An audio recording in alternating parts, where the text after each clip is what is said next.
Hallelujah. 1947 में हमारा देश आज़ाद हुआ। 15 अगस्त 1947 हमारे लिए एक स्वतंत्रता दिवस। और उसके बाद 1947 से लेकर जनवरी 2050 तक हमारे देश के पास कोई कानून, कोई संविधान नहीं था, अपना कॉन्स्टिट्यूशन नहीं था। हम वैसे ही चलते रहे।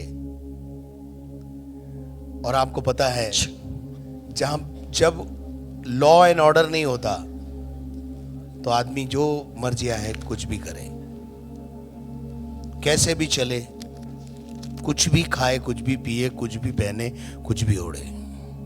आपको पता है कि कुछ लोग बाइबल को पढ़ना शुरू करते हैं और लूत की कहानी पर आकर वो बाइबल पढ़ना छोड़ देते हैं।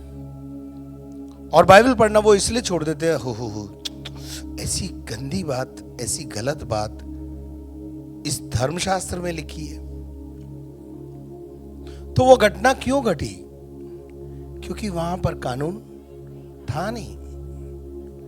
उत्पत्ति के 6 अध्याय में भी लिखा है, परमेश्वर के पुत्रों ने मनुष्य की पुत्रियों को देखा और जिसने जैसा चाहा जिसके साथ ब्याह कर लिया। कोई रोक, कोई टोक, कोई लॉ एंड ऑर्डर था ही नहीं। तो जहां लॉ एंड ऑर्डर नहीं है वहां इंसान अपनी मर्जी से चलता है। लेकिन एक समय आया हमारे देश को, डॉक्टर भीमराव अंबेडकर जी ने संविधान को लिखा और 26 जनवरी 1950 में हमारे देश में ये कानून, संविधान लागू हो गया। और संविधान हमारे लिए पिटारा है।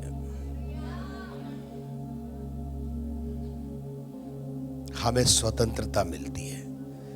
सबसे बड़ी बात, हमारा देश धर्मनिरपेक्ष राष्ट्र है।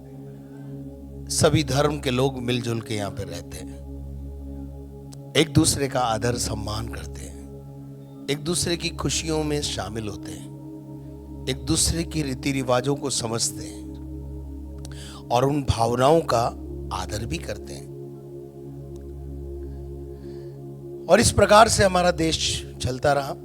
अगर आप वचन में जाएं तो उत्पत्ति की किताब में परमेश्वर स्वयं आदम और हव्वा को एक आज्ञा देता है, इस अदन की वाटिका के सारे फलों का प्रयोग तुम कर सकते हो, परंतु एक पेड़ का फल तुम मत खाना। एक आज्ञा, उसके अलावा कोई और आज्ञा नहीं दी। और आप सब जानते हैं कि वो आज्ञा भी तोड़ दी गई। उसके बाद जब भी परमेश्वर को कुछ बात करनी होती थी, कोई आज्ञा देनी होती थी, या तो खुद या दूत उतर कर आते थे और उसका पैगाम देकर चले जाते थे। लेकिन जब मूसा फॉर्म में आया तब परमेश्वर ने मूसा को अपने पास बुलाया, पर्वत पर बुलाकर उसे लॉ एंड ऑर्डर दिया, 10 हुक्म दिए और साथ में बहुत सारी व्यवस्था, जो व्यवस्था विवरण और लय व्यवस्था, जो 2 किताबें हैं, ये करना है, ये नहीं करना है, यहां खड़ा होना है या नहीं खड़ा होना है, ये पहनना है, ये नहीं पहनना है, सब चीजें उसमें, यानी हमारे हाथ में व्यवस्था आ गई।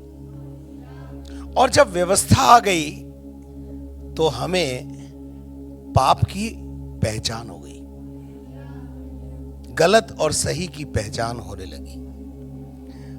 उसी प्रकार से हमारे देश में 1950 में 26 जनवरी को, आज ही के दिन लगभग 76 वर्ष हो गए, हमारा देश उस लॉ एंड ऑर्डर में, संविधान के, कॉन्स्टिट्यूशन के दायरे में रहकर काम कर रहा है।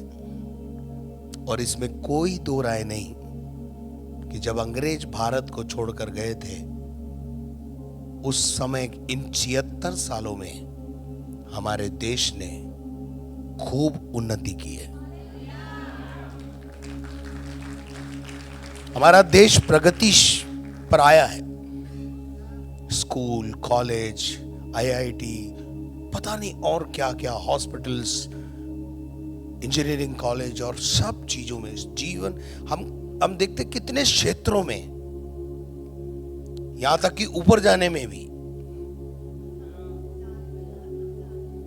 चंदा मामा तक जाने में भी हमारा देश पीछे नहीं है।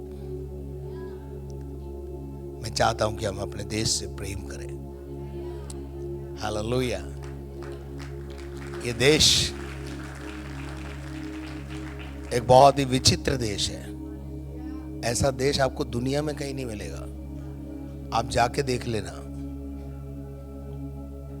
इसलिए तीसरी क्लास में जब मैं पढ़ता था तो एक कविता पढ़ी मैंने,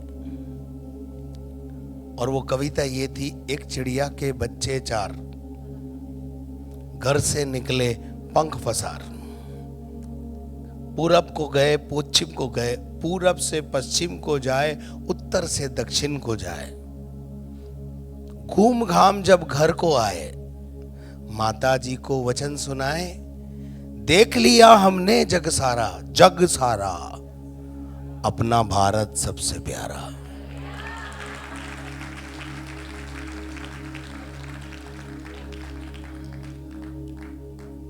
निराला है, अद्भुत है। कितनी जाति और भाषा के लोग रहते हैं, फिर भी एक हैं। कुछ ताकतें तोड़ना चाहती हैं, परंतु मैं कहना चाहता हूं तुम तोड़ नहीं पाओगे।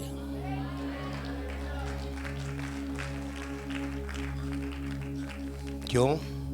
हमारी दुआएं जो चल रही है, क्या बाइबल नहीं सिखाती है? सुनिए, सबोपदेशक 8 अध्याय उसका 5 पद पढ़िए। जो आज्ञा को मानता है, जो आज्ञाओं को मानता है वह जोखिम से बचेगा। इंग्लिश में लिखा है वो नुकसान से बचेगा, और जो आज्ञा को नहीं मानेगा वो अचानक फंदे में, जोखिम में फंस जाएगा। जो आज्ञाओं को मानेगा, जो नियम विधि विधान को मानेगा, जो लॉ एंड ऑर्डर को मानेगा, उस पर सजा का अधिकार कैसे होगा? हमें सजा कब मिलती है? जब हम कानून को तोड़ते हैं। हमें दंड कब मिलता है? जब हम कानून और नियमों को उल्लंघन करते हैं, नियमों का पालन नहीं करते। 1947 से 50 के बीच में हम और भी ज्यादा आजाद थे। कॉन्स्टिट्यूशन नहीं था, लेकिन अभी तो है ना। जो आज्ञाओं को नहीं मानता वो जोखिम में फंसता है। जोखिम समझते हैं आप? जोखिम इंग्लिश में लिखा है नुकसान होगा, उसका हार्म होगा, वो नुकसान पाएगा। आप में से कितने लोग नुकसान उठाने के लिए तैयार हैं? कोई भी नहीं चाहता नुकसान, सब लाभ के पीछे भाग रहे हैं, फायदा किधर होना है। परंतु आज शाम हम परमेश्वर के वचन से इस बात को देखें कि लॉ एंड ऑर्डर, आज्ञा का पालन करना हमारे जीवन का कर्तव्य है। इसी 8 अध्याय का 2 पद से हम पढ़ें। मैं तुझे सम्मति देता हूं, मैं तुझे सलाह देता हूं, सम्मति देता हूं कि परमेश्वर की शपथ के राजा की आज्ञा मान। परमेश्वर की शपथ के कारण राजा की आज्ञाओं का पालन कर। राजा की आज्ञा का क्या मतलब? वही कॉन्स्टिट्यूशन, उसकी आज्ञा, लॉ एंड ऑर्डर, उसका क्या कर? तू पालन कर। और राजा के सामने से उतावली के साथ न लौटना। राजा के सामने उतावली नहीं करना, अधिकारी के सामने उतावली नहीं करना, और ना बुरी बात, वरना नुकसान होगा, वरना फायदा कुछ नहीं होने वाला है, नुकसान होगा। और ना बुरी बात पर हट करना, और ना बुरी बात पर, गलत बात पर अड़े रहना। और जो कुछ वह जो कुछ चाहता है राजा जो चाहता है करता है। वो करता है। कितने लोगों को बात समझ में आ रही है? हालेलुया। राजा जो चाहता है वो करता है। चौथा पद भी पढ़ दीजिए। क्योंकि हाँ, राजा के वचन में तो सामर्थ्य रहती है। सामर्थ रहती है। राजा के वचन में सामर्थ रहती है। और कौन उससे कह सकता है कौन उससे सवाल कर सकता है कि तू क्या करता है? कि तू क्या करता है? मेरे अजीजों, यहां पर सुलेमान बादशाह इस प्रकार से लिखता है। नए नियम में पौलुस अपने बेटे तिमोथी को सिखाता है। पहला तिमोथी 2 अध्याय उसके पहले और दूसरे पद को पढ़िए। अब मैं सबसे पहले ये आग्रह करता हूँ, ये निवेदन करता हूं कि विनती और प्रार्थना और निवेदन और धन्यवाद 4 बातें लिखी हैं जो आपको सीखनी है आज सुबह। पहले है विनती करना है, प्रार्थना करना है और निवेदन करना है और धन्यवाद और सब मनुष्यों के लिए किए जाएं। धन्यवाद किया जाए। उसके अगली आयत में क्या लिखा है? राजाओं और सब ऊंचे पद वालों राजाओं के लिए भी और ऊंचे पद अधिकारियों के लिए भी क्या की जाए? 4 बातें ऊपर। विनती, प्रार्थना, निवेदन, धन्यवाद। सब मनुष्यों के लिए तो करना ही है, पर देश के राष्ट्रपति, प्रधानमंत्री, मंत्रीगण, डॉक्टर्स, इंजीनियर्स, जजेस, जो भी पदाधिकारी हैं, उन सब के लिए क्या किया जाए? प्रार्थना की जाए। और कल शाम को मैंने काय को बुलाया था? किसके लिए? मेरे लिए।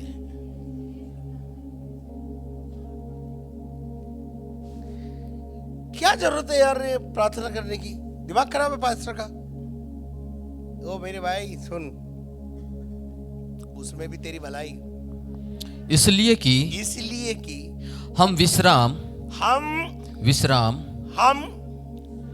कौन? बोलो हम।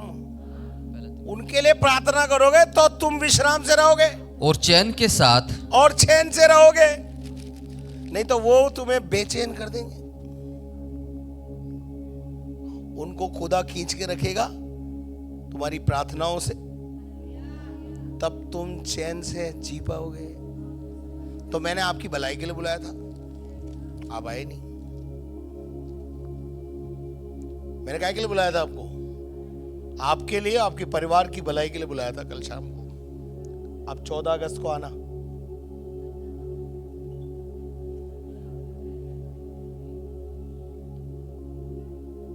पड़ोसी को बोलो भूल मत जाना 14 अगस्त को। मैं कहीं बाहर से थोड़ी पढ़ रहा हूं, मैं तो बाइबल में से पढ़ रहा हूं। बुलाया काय के लिए था? आपकी भलाई के लिए। प्रार्थना किसके लिए करेंगे? देश के लिए, राजाओं के लिए और अधिकारियों के लिए, प्रधानमंत्री के लिए, कैबिनेट मंत्रियों के लिए प्रार्थना करेंगे ताकि देश सुचारू रूप से चले। आप आए नहीं। आपने क्या किया? गोल्डन अपॉर्चुनिटी खो दी। मैंने तो कमाई, मैं तो आया था ताकि हम सब विश्राम और चैन के साथ भक्ति और गंभीरता से जीवन व्यतीत करें। कोई तो बोले हालेलुया।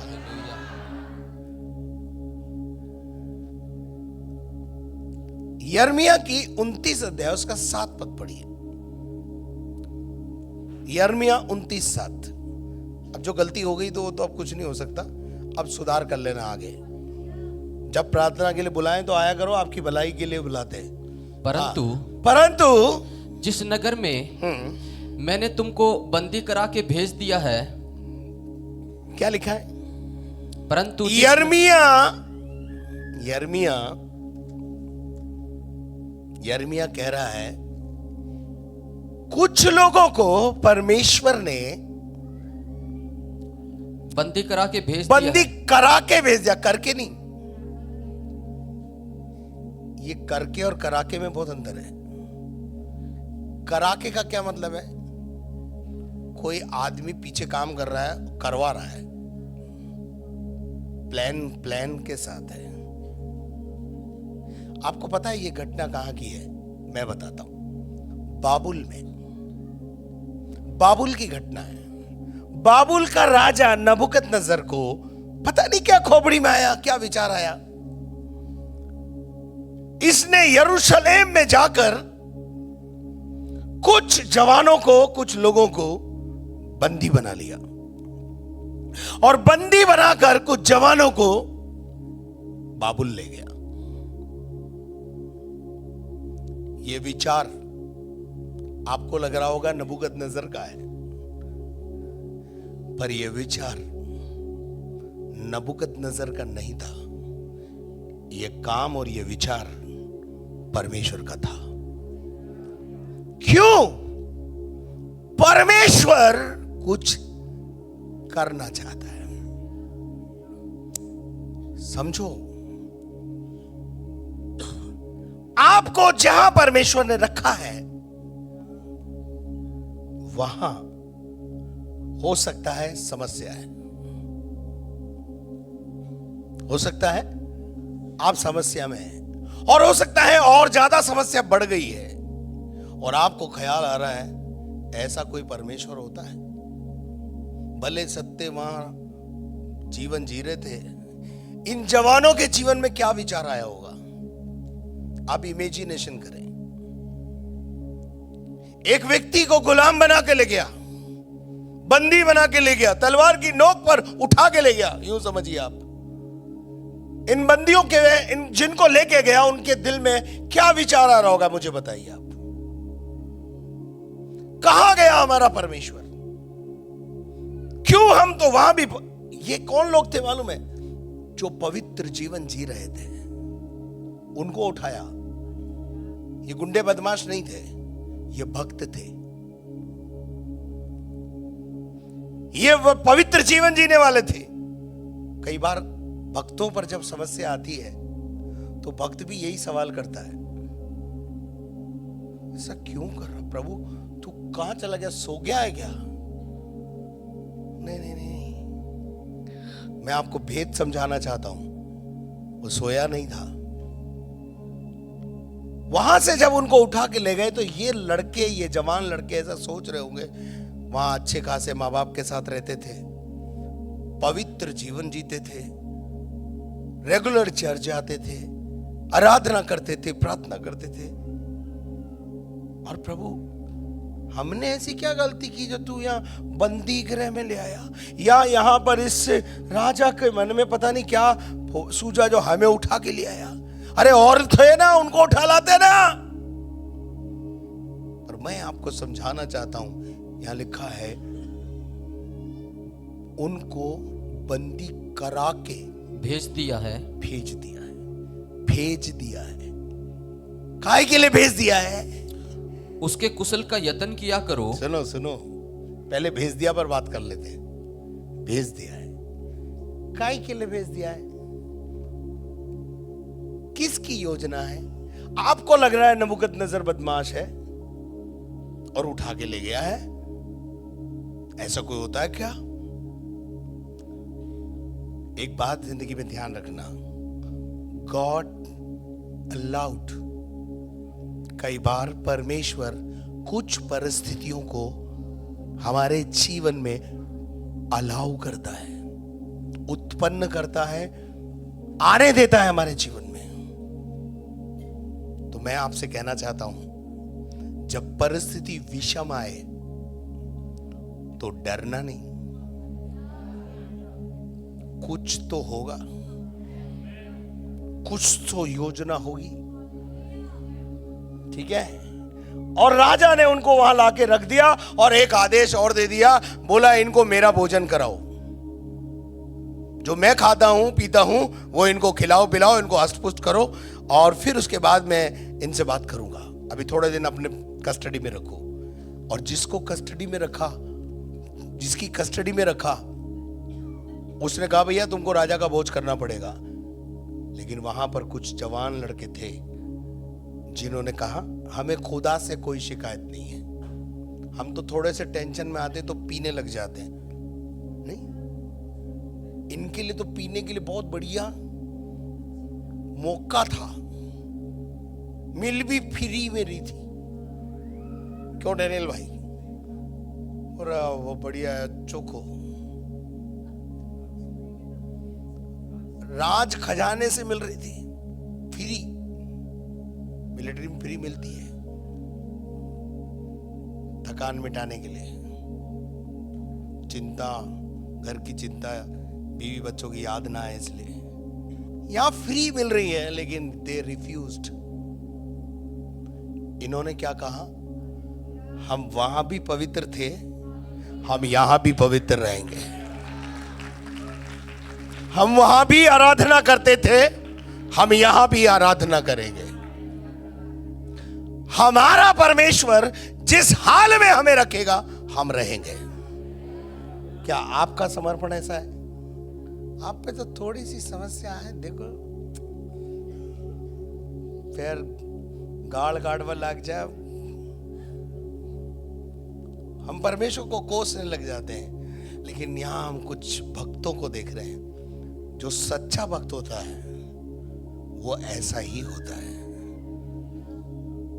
दानियल और उसके कुछ साथियों ने कहा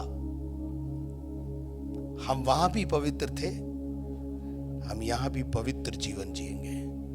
no, they refused to take wine.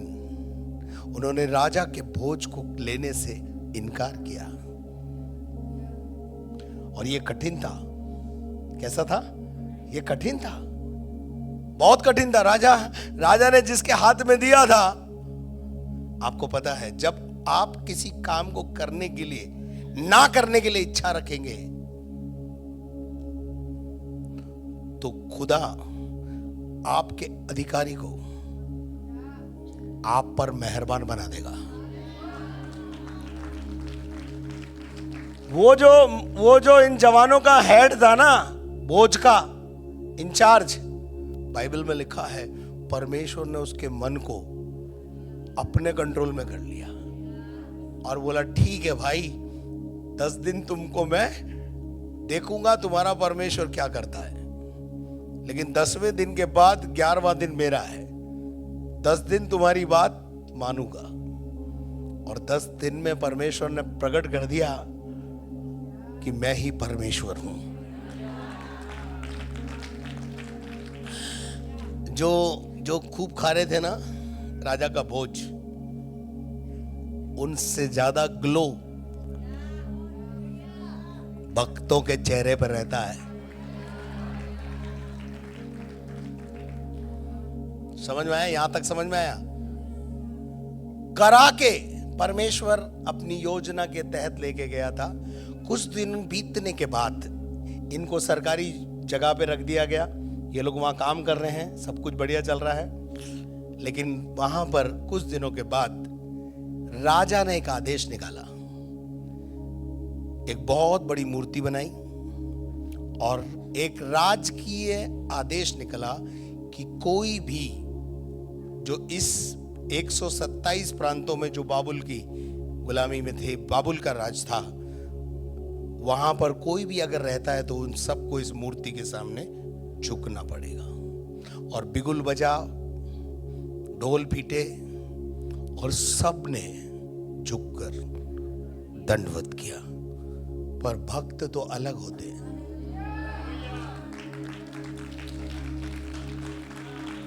भक्त तो अलग होते हैं। भक्तों ने कहा हम तो जीवते परमेश्वर की आराधना करते हैं, हम इस मूर्त के सामने झुकने वाले नहीं हैं। और उसके बाद क्या हुआ मालूम है? उसके बाद चुगली हुई। आप मुझे बताओ, क्या परमेश्वर चुगलखोरों का मुंह बंद नहीं कर सकता था? पर गॉड अलाउड, परमेश्वर अलाउ करता है। आपके नौकरी के क्षेत्र में कई बार आपके अधिकारी के पास जाकर लोग चुगली खाते हैं। वो टाइम से पहले चली जाती है, टाइम से नहीं आती है, ऐसा करती है, वैसा कर, चुगली चुगली चुगली। फिर चुगली जब हो जाती है तो अधिकारी बुला के पूछता भी है। पर if you are a man of God, you receive the favour of your officer. पाते हैं कई बार ऐसा होता है, चुगली करने वाले चुगली। मैं जब नौकरी करता था मेरी चुगली करते ही रहते थे। मेरे आजू बाजू वाले बहुत परेशान थे मेरे से, पर मेरे अधिकारी मेहरबान थे।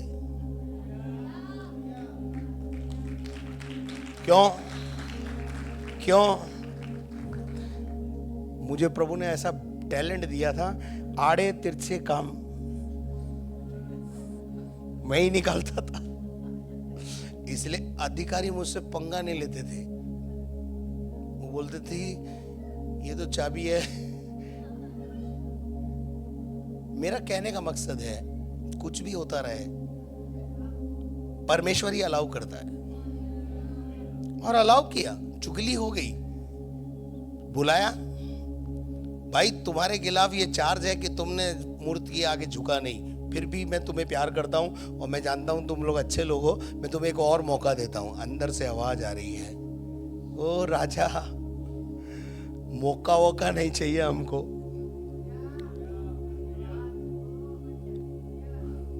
हम वहां भी आराधना परमेश्वर की करते थे, यहां भी आराधना परमेश्वर की करेंगे।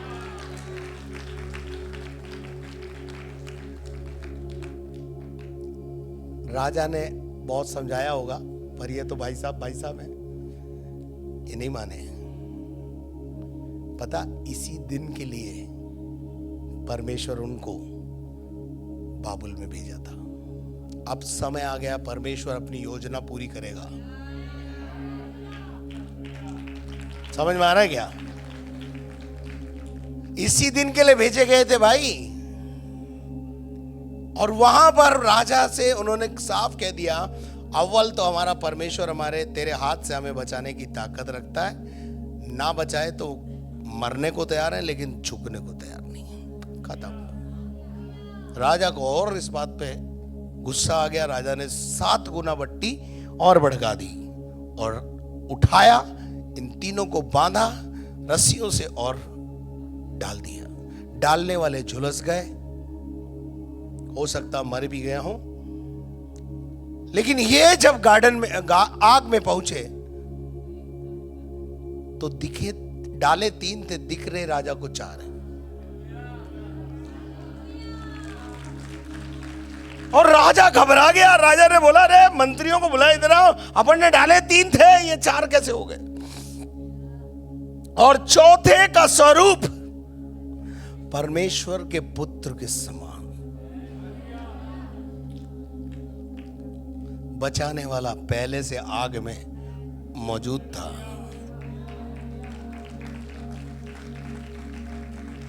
और ये सब प्रभु की योजना में चल रहा था। ध्यान से सुनिए,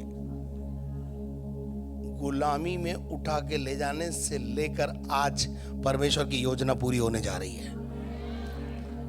और बाबुल के अंदर कुछ होने जा रहा है, प्रभु कुछ करने जा रहा है। और इन तीनों को जब देखा, इनको बाहर निकाला, आवाज दिया, हे शद्रक, हे मेशक, हे अबेदनगो, बाहर आ जाओ। और ये बाहर आए, डॉक्टर बुलाए, साइंटिस्ट बुलाए, चेक करो भाई कोई केमिकल तो नहीं लगाया था इन्होंने। और केमिकल भी चेक कर लिया, बाल भी नहीं झुलसे। और मैं ये विश्वास करता हूं, इसी दिन का इंतजार प्रभु को भी था। राजा ने जब उनको देखा तो ये मान लिया कि इनका परमेश्वर जीवित परमेश्वर है। और उसने वहीं पे, बाइबल बताती है, वहीं पर खड़े खड़े उनके पदों को पदोन्नत कर दिया, ऊंचा उठा दिया। और एक आदेश जहां से निकला था सब मूर्ति को झुकेंगे, वहीं से एक दूसरा आदेश निकला कि आज के बाद 127 प्रांतों में जहां जहां मेरा राज्य है वहां वहां शद्रक, मेशक और अबेदनगो के परमेश्वर की आराधना होगी।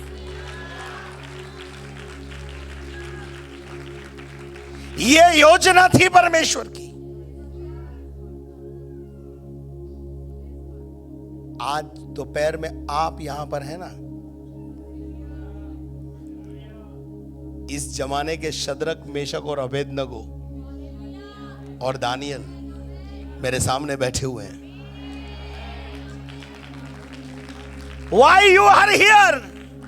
आप कुर्सी गरम करने के लिए नहीं, आप कंबल दरी गरम करने के लिए नहीं, आप इस देश में बेदारी लाने के लिए रखे गए। और अगर वो बाबुल में बेदारी आई, इसलिए हम एक गीत गाते हैं, बाबुल में तूने बेदारी भेजी, अपने लोगों को, क्या है भाई, अपने लोगों को फिर से दे रिहाई। अगर वो बेदारी बाबुल में आई, वही बेदारी भारत में चाहिए, भारत में चाहिए। कितने लोग सहमत है मेरी बात से? और इसके बाद एक और घटना हुई है, लेकिन मैं उसमें जाना नहीं चाहता। वो है डैनियल की। डैनियल को शेर की मान में डाल दिया। वो सो रहा है, राजा बेचैन है। राजा पूरी रात सोया नहीं है और भक्त सो रहा है। पतरस जेल खाने में सो रहा है, वो दानियल शेर की मान में सो रहा है। सवेरे होते ही राजा भागकर गुफा पे गया और एक सवाल उसने किया, क्या तेरा परमेश्वर शेरों से तुझे बचा पाया? अंदर से आवाज आई, हालेलुया।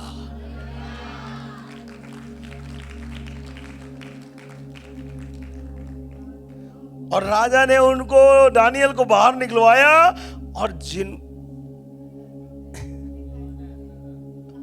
चुगलखोरों को, और फिर वहां पर भी वही आदेश पारित हुआ। मैं आपको बताना चाहता हूं, कोई भी परिस्थिति आपके जीवन में आए, आपको जहां परमेश्वर ने रखा है, एक बेस्ट भूमिका परमेश्वर आपसे निभाएगा। वहां पर एक रोल है आपका, वहां पर कुड़कुड़ाए बिना, बुड़बुड़ाए बिना उसकी योजना को समझने की कोशिश करो।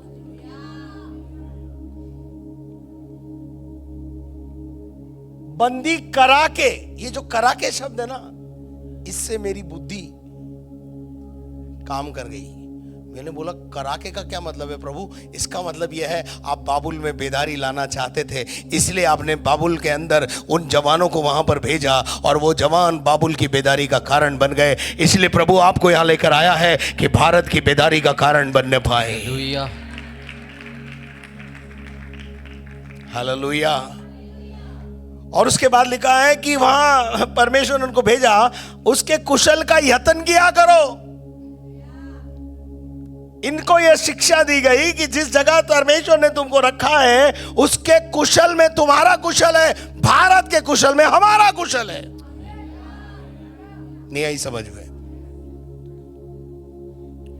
उसके बाद लिखा, उसके हितों के लिए यहोवा से क्या करो? प्रार्थना किया करो, और क्योंकि उसके कुशल में तुम भी कुशलता के साथ रह पाओगे। हालेलुया। देश में अगर महामारी है, देश में अगर बेरोजगारी है, देश में अगर गरीबी है, हम कैसे चैन से रह पाएंगे? तो यह जरूरी है कि हम इस बात को समझें। हम राजाओं के लिए, अधिकारियों के लिए प्रार्थना किया करें। कितने लोगों को बात समझ में आई है? यह बात पतरस भी बोलता है। पहला पतरस 2 अध्याय 13 से 17, यही बात।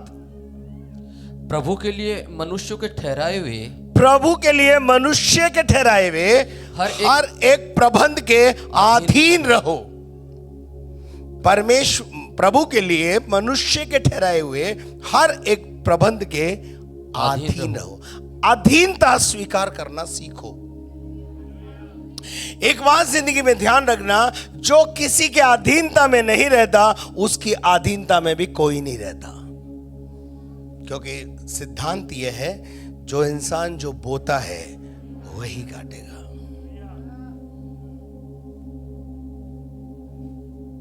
आप अपनी बीवी को अपने अधीनता में रखना चाहते हैं, आप परमेश्वर के अधीन हो जाओ। शर्तिया बोल रहा हूं, आपकी बीवी बिल्कुल अधीनता में रहेगी।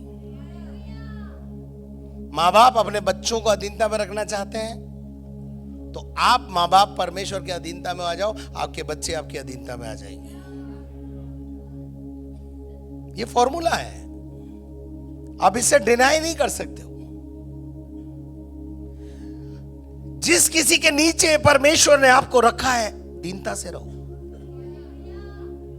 लिखा है हर एक प्रबंध के अधीन रहो, राजा के इसलिए कि वे सब पर क्या है, प्रधान है। और अगली आयत, और हाकिमों के अधिकारियों के, क्योंकि वे कुकर्मियों को दंड देने के लिए रखे गए, और सुकर्मियों की प्रशंसा के लिए। सुकर्मियों की क्या करेंगे? वो अच्छे काम करने के लिए क्या मिलेगा आपको? प्रशस्ति पत्र, अवार्ड मिलेगा, रिवॉर्ड मिलेगा आपको। बुरे काम करोगे और आप रिवॉर्ड की आशा करते हो, कैसे मिलेगा? आप अनुशासन में नहीं रहेंगे, आपका अधिकारी आपसे बात करेगा ना। अच्छा देखिए, आप ट्रेन पे जाते हैं, हवाई जहाज पे जाते हैं, स्कूल जाते हैं, नौकरी जाते हैं, सब जगह आप टाइम से जाते हैं। जाते कि नहीं जाते बोलिए? और चर्च का टाइम है 8 बजे, आप घर से निकल रहे हैं 8:15 बजे। क्या करना चाहते हो? क्या दिखाना चाहते हो? क्या आप अधिकारी अपने नौकरी पे जाते हैं तो कब जाएंगे? स्कूल बच्चा लेट जाए चलेगा? अब यहां चर्च में कोई निकालता नहीं है ना। चर्च में पादरी तो लल्लू है। हेलो, कई लोग लेट भी आते हैं फिर भी मेरे से हाथ मिलाते हैं। मेरे ऑफिस में भी आते हैं। भाई मैं जब स्टूडेंट था, मैं कभी लेट होता था तो टीचर को देखकर यूं घुस के घुस जाता था, लेकिन यहां तो हेलो भाई साहब, प्रेज द लॉर्ड। मतलब क्या बिगाड़ लेगा तू? तेरे जैसे बहुत देखे। अच्छा, ये सही है कि नहीं? नहीं, मैं जो अभी बोला, आप अच्छा काम करोगे, आपकी प्रशंसा की जाएगी। अगली आयत पढ़ना भाई, अगली आयत पढ़ना। क्योंकि परमेश्वर की इच्छा यह है कि तुम भले काम करने के द्वारा निर्बुद्धि लोगों की अज्ञानता की बातों को बंद कर दो। अज्ञानता की बातों को क्या कर दो? बंद कर दो। आज 17 तक पढ़ना है, पढ़ो। अपने आप को स्वतंत्र जानो। अपने आप को क्या जानो? स्वतंत्र जानो। और पर अपनी इस स्वतंत्रता को बुराई के लिए आड़ न बनाओ। बुराई के लिए आड़ मत बनाओ। और परंतु अपने आप को परमेश्वर के दास समझकर चलो। आगे 17 तक। सबका आदर करो। सबका आदर करो। आपस में भी सबका एक दूसरे का आदर करो। और भाइयों से प्रेम रखो। और परमेश्वर से डरो। किससे डरो? परमेश्वर से डरो। किससे डरना है? परमेश्वर से डरो। समाज से, मनुष्य से, परमेश्वर से डरो। राजा का सम्मान करो। और राजा का क्या करो? सम्मान करो। हो सकता है आप जिस पार्टी से बिलोंग करते हो वो देश का प्रधानमंत्री ना हो, उससे क्या फर्क पड़ता है? कोई भी पार्टी राज करे, कोई भी दल राज करे, कोई बल राज करे, हमें उससे कोई लेना देना नहीं। हम तो भक्त है ना यार। नहीं, हमें राजनीति से क्या लेना देना, हमें दल बल से क्या लेना देना। हमको तो ये मालूम है जो ऊपर बैठा है उसका आदर करना है। खत्म बात। जो अधिकारी है उसके अधीनता में रहना है। जो कानून है, नियम है, विधि विधान है, उनका पालन करना। रोमियो की पत्री 13 अध्याय, मैं आपको बताना चाहता हूं, पौलुस वहां पर हर एक व्यक्ति 13 का 1 से पढ़ेंगे। हर एक व्यक्ति शासकीय अधिकारियों के स्त्री हो चाहे पुरुष हो, वो शासकीय, राजकीय, गवर्नमेंट के अधिकारियों के अधीन रहे। प्रभु का वचन साफ कहता है, सरकार के नियम, विधि विधान और अधिकारियों के क्या रहना पड़ेगा, हमको अधीन रहना पड़ेगा। नंबर 2, क्योंकि कोई अधिकार ऐसा नहीं है जो परमेश्वर की ओर से ना हो। क्या नहीं मिला है? कहां से मिला है? मेरे हाथ में ये माइक कैसे आ गया? सीधी बात है। आप किसी भी ऑफिस में अधिकारी हैं, हु अपॉइंट यू? वो अधिकार कहां से आया आपके पास? परमेश्वर ने दिया। चाहे वो सरकारी हो, चाहे आध्यात्मिक क्षेत्र हो। आध्यात्मिक क्षेत्र में भी इस बात को लागू करेंगे। यहां लिखा हुआ है, कोई भी अधिकार ऐसा नहीं है जो परमेश्वर की ओर से नहीं है। और यदि परमेश्वर की ओर से है और आप उसका विरोध कर रहे हैं, तो किसका विरोध कर रहे हैं? सीधी सी बात है। आगे लिखा हुआ है, और जो अधिकार है वे परमेश्वर के ठहराए हुए हैं। अधिकारी कहां से ठहराया हुआ है? परमेश्वर की ओर से। अधिकार किसने दिया उसको? Who appoint? Who give the power and authority?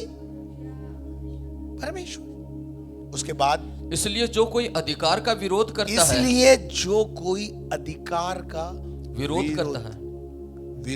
है, वह परमेश्वर की विधि का सामना करता है। वो परमेश्वर की विधि, नियम, व्यवस्था, लॉ एंड ऑर्डर, उसका क्या करता है? सामना करता है। मतलब विरोध करता है। सामना मत करो। चलिए आगे पढ़िए। और सामना करने वाले दंड पाएंगे। क्या पाएंगे? इनाम, दंड पाएंगे। आगे, क्योंकि हाकिम अच्छे काम के लिए नहीं, परंतु बुरे काम के लिए डर का कारण है। जो अच्छे काम करता है वो हकीम से क्यों डरेगा? जिसने समय पर बिल जमा करा दिया, वो दंड क्यों पाएगा? बिजली के बिल में आता है, इस तारीख तक जमा नहीं कराओगे तो इतने 1000 रुपए जमा कराने पड़ेंगे, और इस तारीख से पहले करा दोगे तो इतने कराने पड़ेंगे। आप क्या करते हैं? भागते हो। काहे के लिए भाग रहे मालूम है? दंड से बचने के लिए। कैसे? दंड से बचने के लिए अपन भाग रहे हैं। अंधकार ना आ जाए, बिजली ना काट जाए, लाइनमैन ना आ जाए, फ्लाइंग ना आ जाए, इसलिए हम भाग रहे हैं। पर यहां लिखा हुआ है, यदि तू हाकिम से निडर रहना चाहता है तो अच्छा काम कर। तो क्या कर? अच्छा काम कर। और समय से बिल जमा करा देंगे, कोई आपको पूछने भी नहीं आएगा। नहीं कराया तो दूसरे दिन प्लास लेकर आ जाएगा, काट पीट के चला जाएगा। आगे, और उसकी ओर से तेरी सराहना होगी। और समय पर जब हम सब कुछ करते हैं तो हमारी क्या होती है? सराहना होती है। नंबर आगे, क्योंकि वह तेरी भलाई के लिए परमेश्वर का सेवक है। किसके सेवक है? परमेश्वर का सेवक है। मैं अगर परमेश्वर का सेवक हूं तो मैं काहे के लिए हूं? भलाई के लिए, आपकी भलाई के लिए। अब कल शाम को मैंने आपकी भलाई के लिए आपको बुलाया था, आप आए नहीं। मेरे को काहे के लिए रखा है? मुझे बताइए, मुझे यहां पे क्यों रखा है? आपकी भलाई के सारे फॉर्मूले आपको बताऊं, राइट? अब कल एक फॉर्मूला बताया ना था, आप आए नहीं। मैंने कल शाम को आपकी भलाई के लिए बुलाया था और आप आए नहीं। अब मत करना, अभी बताऊंगा क्या करना है। परंतु यदि तू बुराई करे तो डर, क्योंकि हाँ, वह तलवार व्यर्थ लिए हुए नहीं है, तलवार व्यर्थ लिए हुए नहीं आएगा वो। आगे, और परमेश्वर का सेवक है। परमेश्वर का क्या है वो? सेवक है। हाँ, और ये अब आत्मिक मामला आ गया। आगे, कि उसके क्रोध के अनुसार, हाँ, बुरे काम करने वाले को दंड दे। पास्टर की ड्यूटी है कि वो गलत काम करने वाले को दंड दे। और दे सकता है? कहाँ दे सकता है? बोले तो नाराज होके चले अपन, पास्टर तेरा चर्च तू संभाल।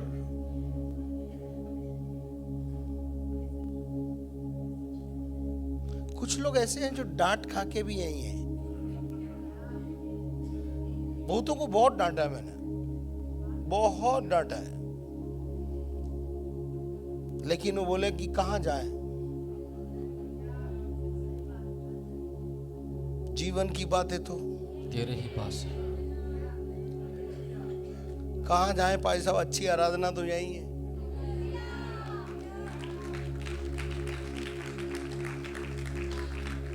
कहां जाए भाई साहब, हरी घास तो यही है।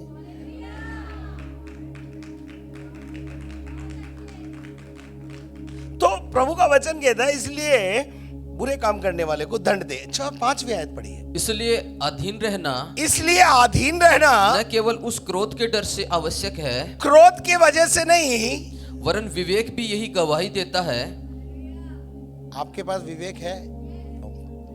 कॉन्शियस, आपके पास कॉन्शियस है? आपको पता है आपका कॉन्शियस आपको अच्छी बातें सिखाता है? मैं बता रहा हूं आपको, हमारा मन हमको अच्छी बातें सिखाता है, पर हमारी आदत क्या है? हम मन की भी नहीं सुनते। चुप, अरे अंदर ही बकवास करता है फालतू की। कुछ अच्छी बातें भी बोलता है मन। हमारा मन, एक बात बताऊं मैं आपको, हमारा मन हमारी भलाई के अंदर काम करता है। जब भी आप कोई गलत काम करने जाएंगे, सबसे पहले आपका मन बाहर आएगा, आपका कॉन्शियस आपको प्रिक करेगा, ये जो करने जा रहा है ना, ये ठीक नहीं है, मत कर। कितनों को अनुभव ऐसा है भाई? अनुभव है ना? किसी न किसी चीज का डर आएगा आपके अंदर, है ना? बच्चे कोई गलत काम, पापा मारेंगे, मार का डर। कोई गलत काम करेंगे, जेल हो जाएगी, उसका डर।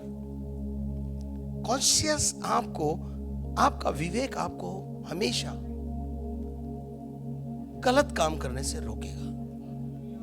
मैं तो कहता हूं तुम मेरी मत सुनो, अपने विवेक की सुन लो। मैं किसी लड़के की बात नहीं कर रहा। विवेक, आपके अंदर एक विवेक प्रभु ने रखा है, अगर आप उसकी भी सुन लोगे ना तो निहाल हो जाओगे, निहाल। उसके बाद क्या होता है? इसलिए कर भी दो। क्या दो? कर भी दो। क्या दो? कर कौन लेता है? सरकार। अगर सरकार को आप कर नहीं देंगे, मैं आपसे एक बात बोलकर आगे बढ़ूंगा। जिस भी जगह, जो भी भूमिका परमेश्वर ने आपको दी है, वो भूमिका निभाओ। आप सबसे पहले इस देश के अच्छे नागरिक बनो। हालेलुया। अच्छे भारतीय बनो। जो अच्छे भारतीय नागरिक होते हैं वो सरकार का टैक्स को देते हैं। अगर आप टैक्स नहीं देंगे, रोड कैसे बनेगी? अस्पताल कैसे बनेंगे? और साथ में प्रशिक्षण केंद्र कैसे बनेंगे? स्कूल कैसे खुलेंगे? ये काहे से बनते हैं सब? सरकार कहां से पैसा लेके आती है इनके लिए? हमने टैक्स का पैसा दिया, तब सरकार ने एक स्कूल खोला है या सरकार ने एक अस्पताल खोला है। हम पे करते हैं जब नर्स को पैसा मिलता है, हम पे करते हैं टैक्स जब जाकर टीचर को पैसा मिलता है। तो हम देश के निर्माण करता है, हम अगर अपनी भूमिका ठीक से नहीं निभाएंगे, देश बदहाली में चला जाएगा, देश कंगाली में चला जाएगा। होता क्या है? सबसे ज्यादा टैक्स की चोरी। बाइबल कितनी अच्छे रीति से सिखाती है, टैक्स दो। प्रभु यीशु मसीह के पास एक दिन मत्ती 22 के अंदर लोग आए और कहने लगे, हमें कर देना चाहिए नहीं देना चाहिए। यीशु मसीह ने सिक्का लिया और उन्हें बड़ी समझाते हुए कहा, इस पर किसका चित्र है? उसने बोला कैसर का। कैसर का मतलब राजा, और दूसरी तरफ गॉड का। तो प्रभु यीशु मसीह ने इनको सिखाया, जो राजा का है वो राजा को दो, जो परमेश्वर का है वो परमेश्वर को दो। बाइबल में लिखा है ये। आप सोच रहे हैं ऐसी बता दी? नहीं, ऐसे नहीं बताई है, हैं? मत्ती 22 का 15 से 22 जब आप पढ़ते हैं, यीशु ने उनकी दुष्टता जानकर कहा, यीशु मसीह समझ गया था ये फंसाने आए मुझे, और हे कपटियों मुझे क्यों परखते हो? हाँ, कर का सिक्का मुझे दिखाओ। कर का सिक्का मुझे दिखाओ। सिक्का देखते ही यीशु मसीह ने उनको समझाया। तब वे उसके पास एक दिनार ले आए। एक दिनार ले आए और उसने उनसे पूछा किसका चित्र है? ये छाप और नाम किसका ये छाप और नाम किसका है? उन्होंने उससे कहा कैसर का। कैसर का। आगे तब उसने उनसे कहा, तब उन्होंने एक बात बोली। क्या बोला? पढ़ो। जो कैसर का है वह कैसर जो को, कैसर का है वह कैसर को। जो राजा का टैक्स है। आप नहीं भी दोगे तो गवर्नमेंट इतनी तेज है, आपके तनख्वाह में से आराम से काट लेते हैं। और क्या लिखा है? और जो परमेश्वर का है वह परमेश्वर को दो। अच्छा, परमेश्वर को भी देना है क्या? अरे बाप रे, हम तो सोच रहे थे गवर्नमेंट का देके बरी। मत्ती रचित सुसमाचार उसका 17वां अध्याय और उसके एक पद से पढ़ना है, और 24 से 27 पद पढ़ी। जब वे कफरनहूम पहुंचे, जब वो यीशु मसीह और उसके चेले कफरनहूम में आए, तो मंदिर का कर लेने वालों ने अच्छा पतरस के पास। काय का कर? मंदिर का कर। मंदिर का भी कर होता है? यही तो है परमेश्वर का। जो परमेश्वर का है वो परमेश्वर को दो, जो राजा का है वो राजा को दो। अच्छा, मान लीजिए आपने 3-4 व्यक्तियों से कर्ज ले रखा है, ठीक है? उनमें सबसे खतरनाक एक आदमी है जो अगर समय पर किस्त नहीं दे तो बोरे में बंद करके पीटता है।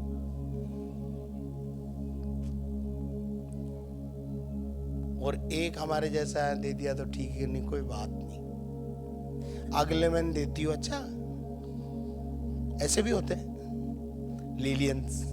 और एक ऐसा है कि अगर टाइम से नहीं पहुंचा तो उठा के ले आओ रे उसको, और बोरे में बंद करके कंबल लेट पड़क के। आप सबसे पहले किसकी किस्त पहुंचाओगे? बोलो बोलो, है? अब मैं आपको बताऊं, क्योंकि बाइबल में लिखा है परमेश्वर के हाथ में पड़ना सबसे खतरनाक है। दूसरा तो कुटाई करता है, ये फूंक से उड़ा देता है। ये वाला फूंक मारी तो मित्तल, और फिर मित्तल से बाहर निकलोगे तो लेते। तो यहां ईमानदारी से दिए जाओ और आनंदित रहो। तो उससे पूछा भाई कि क्या लिखा है? कफरनहूम पहुंचे तो पतरस ने, मंदिर का कर लेने वाले आ गए और पतरस ने घर जाकर पूछा, पढ़ो। क्या तुम्हारा गुरु मंदिर का कर नहीं देता? करे तुम्हारा गुरु टैक्स वैक्स देता है कि नहीं देता है मंदिर का? उसने पतरस ने कहा, हाँ देता है। हाँ देता है, बिल्कुल। जब वह घर में आया, जब यीशु मसीह और पतरस घर में आए, तो यीशु ने उसके पूछने से पहले यीशु मसीह ने उससे पूछे, मालूम था यीशु मसीह को ये पूछेगा जरूर, ये मानेगा नहीं, ये खुदाई करेगा। पतरस खुदाई करने वाला था। पूछने से पहले ही उसने बोल दिया उसको, हे सिमोन, हे शिमोन, तू क्या सोचता है? यीशु मसीह को पता था ये सोच रहा है, पूछेगा भी। ये पूछे इससे पहले मैं बताता हूँ इसको। पृथ्वी के राजा महसूल या कर किससे लेते हैं? अपनों से या परायों से?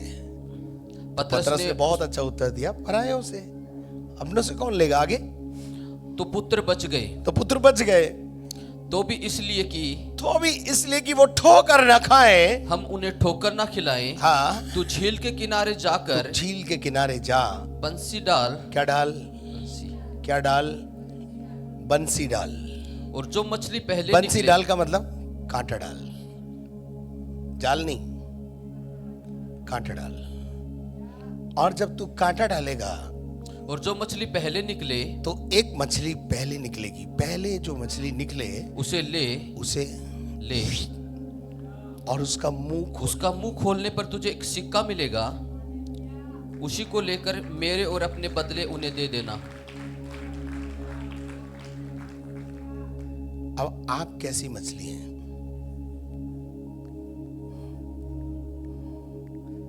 पकड़ तो मैंने ली है,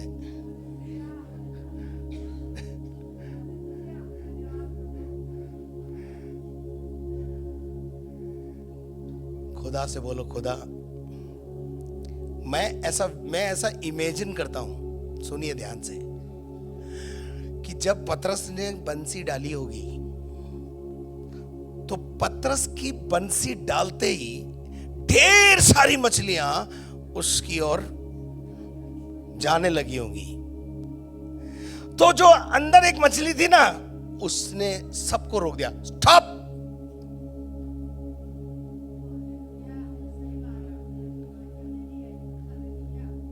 आज तुम्हारी जरूरत नहीं है।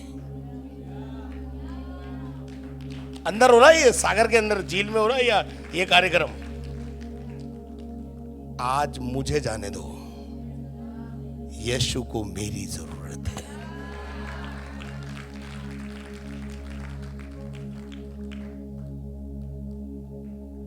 हेलो,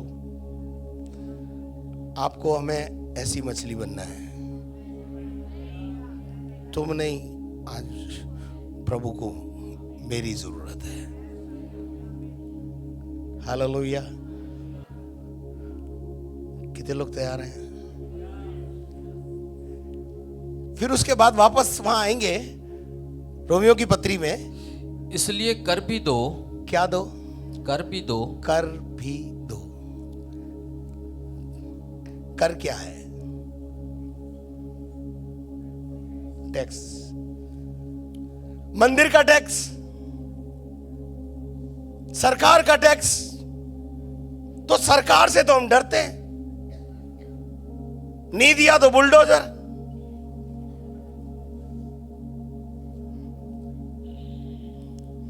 इसलिए बाबा इस नहीं तो प्लास। अगर मोबाइल का बिल जमा नहीं कराया तो कट। वो क्या इनकमिंग, कभी कभी इनकमिंग, कभी कभी आउटगोइंग, सब कुछ उनके हाथ में है। वो वहां बैठे बैठे ही चला देते। एक ही सूचना आती है, आपकी इनकमिंग बंद है, रिचार्ज कराओ। लेकिन प्रभु का टैक्स,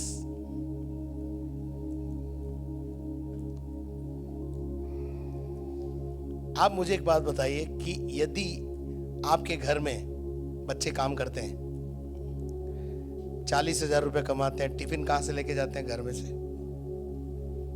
और घर में 40,000 में से 2,000 भी नहीं दें, घर क्या अनचाली? बिल्कुल सही। तो मैं आपसे पूछना चाहता हूं, कलीसिया कैसे चलेगी? जो कैसर का है वो कैसर को, और जो प्रभु का है वो प्रभु को दो। और मैं आपको बताता हूं, कैसर से भी ज्यादा खतरनाक है परमेश्वर का रोकना। दुनिया का कुछ भी रोक लो, पर प्रभु का भवन में प्रभु का टैक्स, प्रभु का टैक्स क्या है? प्रभु ने क्या तय किया है? आपसे 10वां हिस्सा मांगा। अपनी तनख्वाह का, अपने व्यापार का 10वां भाग लाकर प्रभु की सेवा में देना। वो भी हमसे बराबर नहीं होता। परमेश्वर का वचन कहता है कि मैं धरती पर आत्मा और सच्चाई से भजन करने वालों को ढूंढता हूं। राइट? आत्मा और सच्चाई क्या होता है? सच्चाई का क्या मतलब है? ईमानदारी, फेथफुलनेस। आराधना केवल गाना गाना नहीं है। जो कुछ हम भवन में आकर करते हैं वो आराधना है। हम यहां आकर गाना गाते हैं, आराधना का भाग है वो। हम यहां दान डालते हैं, आराधना का भाग है। हम बेट डालते हैं, आराधना का भाग है। हम दशवांश डालते हैं, आराधना का भाग है। एम आई राइट? अब मैं आपसे पूछना चाहता हूं, वो जो लिफाफा आप डालते हो क्या सच्चाई से है?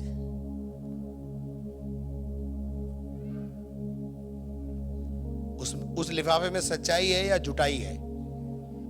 किसी की तनख्वाह, व्यापार 2 लाख है, 3 लाख है, 4 लाख है। दशवांश के लिफाफे में 1000 रुपया है। क्या यह सच्चाई है? क्या यह सच्चा लिफाफा है? किसको धोखा दे रहे हो? क्या पाओगे? जो आज्ञाओं को नहीं मानता वो जोखिम में फंस जाता है। जो कैसर का है वो कैसर को दो। तुम्हारे लिफाफे में सच्चाई होनी चाहिए कि नहीं होनी चाहिए? बोलो। बाकी आप जानो, आपका काम जाने, मुझे नहीं। जवाब आपको खुदा को देना है, मुझे नहीं देना है। मैं तो जो आप डाल रहे हो उसमें भी खुश हूं। मुझे क्या लेना देना? डाल मेरे लिए थोड़ी रहो, आप खुदा के लिए डाल रहे हो। और जो कुछ आप मुझे देते हो मैं मेरे घर नहीं लेके जाता, मैं यहीं लगाता हूं। ये इस बात का प्रमाण है। जो आज तक आपने दिया वो सब मैंने कोशिश करके यहां लगाया है। देश की उन्नति में, यहां की उन्नति में सब कुछ लगाते हैं। उसके बाद क्या लिखा है? अब आपका लिफाफा सच्चाई, शासन करने वाले, आपका लिफाफा सच्चाई से आना चाहिए। क्योंकि जिस परमेश्वर ने तुम्हें दिया है, जो देना जानता है वो लेना भी जानता है।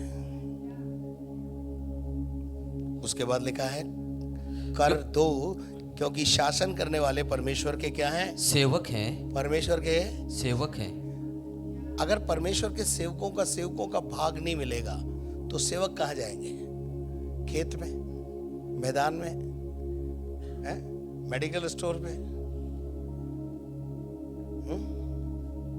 उसके बाद लिखा है और सदा इसी काम में लगे रहते हैं। सदा काय में लगे रहते हैं? इसी काम में लगे। आपका पास्टर 24 घंटे 365 दिन काय में लगा हुआ है।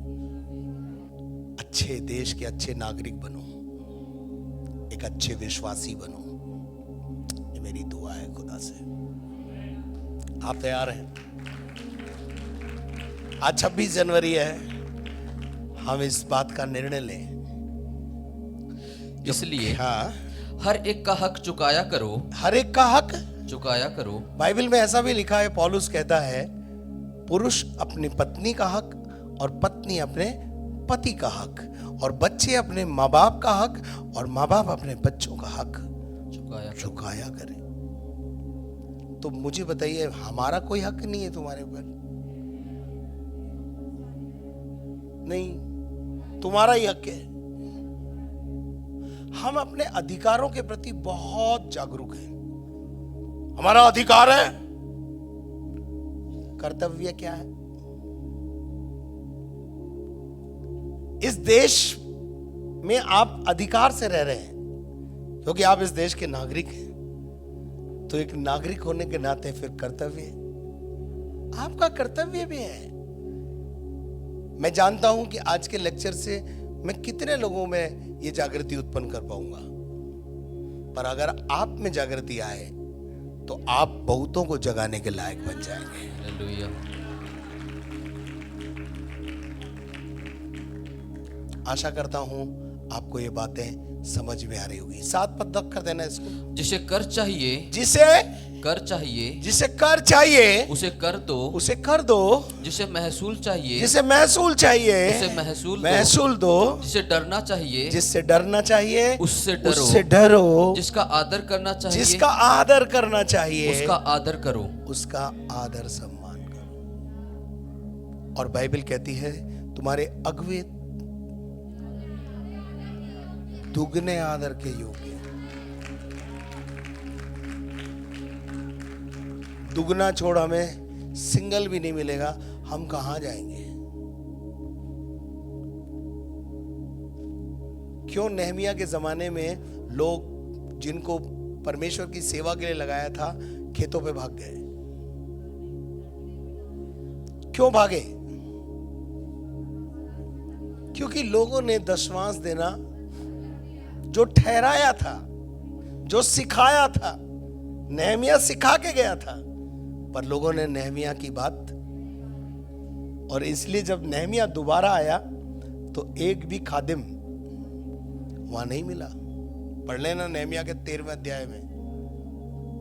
और नेहमिया आकर रोने लगा, हाय ये क्या हो गया? मैं तो सब कुछ अच्छा छोड़ के गया था। पर समलत और तोबिया भी है ना हमारी कलीसिया में। समलत और तोबिया की आत्मा भी काम करती है।